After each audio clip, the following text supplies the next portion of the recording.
So Kenneth Branagh, hello, nice to see you. Nice And to see you. my goodness, I think this is like the meanest, baddest character I've ever seen you play ever. Like this He, was, he's very scary. I said to Chris Nolan when I saw the film, I said, "You really made me scare me." Truly, it was it was surprising, but I knew that he'd written something very dark. And when I first met him, he said, "Ken, this character is unremittingly dark. Don't look for any light. There isn't any."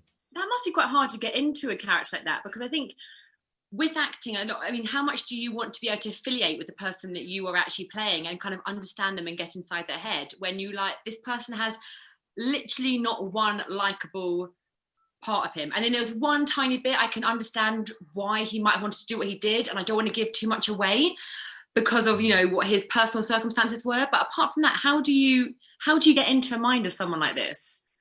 Well, what you say is absolutely right. Your natural starting point would be seeking the humanity, looking for the human angle, not judging him, and trying to find it from the inside out. But in fact, in the Nolan universe, that doesn't really work.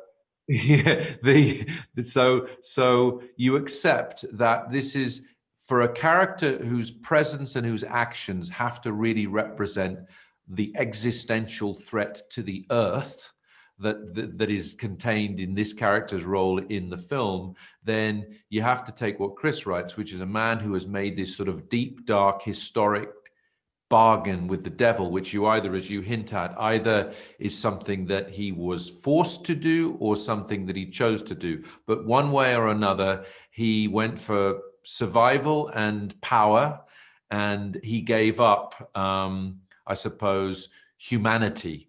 It makes him very interesting characters. So he's got terrifying power, but he's also got this terrifying loneliness as well. So very interesting to play, discombobulating, but an amazing creation from Christopher Nolan. I think it was a privilege to have a go. I mean, Christopher Nolan, his mind is extraordinary. What sorcery is going on there? Because when you read that script, you must just. How many times did you have to read the script to actually understand what was happening?